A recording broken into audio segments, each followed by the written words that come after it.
Hello guys, வாங்க இன்னைக்கு நம்ம சுண்டக்காய் கிரேவி எப்படி செய்கிறதுன்னு பார்க்கலாம். இது ரொம்ப டேஸ்ட்டாக இருக்குங்க.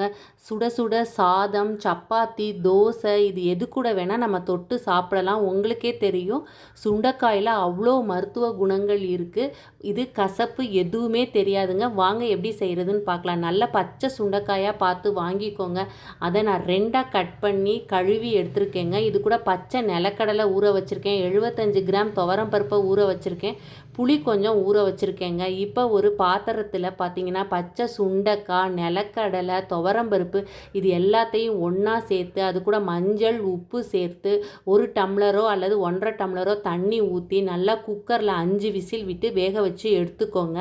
அரைக்கிறதுக்கு பார்த்தீங்கன்னா தேங்காய், மல்லி 3 ஸ்பூன், 1 ஸ்பூன் கடலைப்பருப்பு, 1 ஸ்பூன் உளுத்தம்பருப்பு, கொஞ்சமாக பெருங்காயம், அப்புறம் பார்த்திங்கன்னா காஞ்ச மிளகாய். இப்போ ஒரு பேனில் ஃபஸ்ட்டு 3 ஸ்பூன் மல்லி சேர்த்துக்கோங்க. 1 ஸ்பூன் கடலைப்பருப்பு, 1 ஸ்பூன் உளுத்தம்பருப்பு, அதுக்கப்புறம் பெருங்காயம், காஞ்ச மிளகாய் இது எல்லாத்தையும் சேர்த்து நல்லா பொன்னிறமாக வறுத்துக்கோங்க.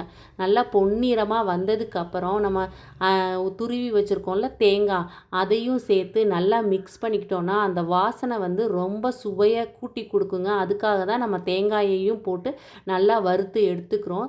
இதை ஆற வச்சு மிக்சியில் கொட்டி கொஞ்சமாக தண்ணி ஊற்றி நல்லா பேஸ்ட்டாக அரைச்சி வச்சு எடுத்துக்கோங்க. ரொம்ப நைஸாகவும் இருக்க வேண்டாம், ரொம்ப கொரன்னு இருக்க வேண்டாம். ஓரளவு நல்லா நம்ம கிரேவிக்கெல்லாம் ஊற்றுவோம்ல அந்த பதத்தில் அரைச்சி வச்சு எடுத்து வச்சுக்கோங்க. இப்போ குக்கரில் நம்ம வேக வச்சு வச்சுருக்கோம்ல அது நல்லா வெந்துருச்சான்னு பார்த்துக்கோங்க. இப்போ மறுபடியும் குக்கர் எடுத்து நம்ம வேக வச்ச அந்த சுண்டைக்காய் கலவையை கொட்டிட்டு அதில் நீங்கள் உப்பு போதுமானு ஒரு தடவை டேஸ்ட்டு பார்த்துக்கோங்க. அப்புறம் நம்ம கரைச்சி வச்ச புளியை தேவைக்கு ஏற்ப உங்களுக்கு எவ்வளோ தேவையோ அந்த அளவுக்கு ஊற்றிட்டு நம்ம அரைச்சி வச்சுருக்கோம்ல பேஸ்ட்டு இதையும் சேர்த்து நல்லா ஒரு 5 மினிட்ஸ் எல்லாத்தையும் மிக்ஸ் பண்ணி கொதிக்க விட்டோன்னா நல்ல கிரேவி பதத்துக்கு வந்துருங்க. சுண்டைக்காய் கிரேவின்னே இதை யாரும் சொல்ல மாட்டாங்க, அவ்வளோ டேஸ்ட்டாக இருக்கும். அதுக்கப்புறம் பார்த்திங்கன்னா நல்லா 5 மினிட்ஸ் கொதித்ததுக்கப்புறம் லாஸ்ட்டாக நம்ம கொத்தமல்லி தழையை தூவி சர்வ் பண்ணோன்னா சுவையான சுண்டைக்காய் கிரேவி ரெடிங்க. லாஸ்ட்டாக நம்ம இறக்குறதுக்கு முன்னாடி கடுகும் கொஞ்சமாக கருவேப்பிலையும் தூவி தாளித்து கொட்டி இறக்குனோன்னா சுவையான சுண்டைக்காய் கிரேவி தயார். நீங்கள் இதை தோசை, சப்பாத்தி, சாதம் இது எது கூட வேணால் நல்லா தொட்டு சாப்பிடலாங்க. ரொம்ப மருத்துவ குணம் வாய்ந்தது. நீங்களும் செஞ்சு பார்த்துட்டு எப்படி இருக்குன்னு சொல்லுங்கள்.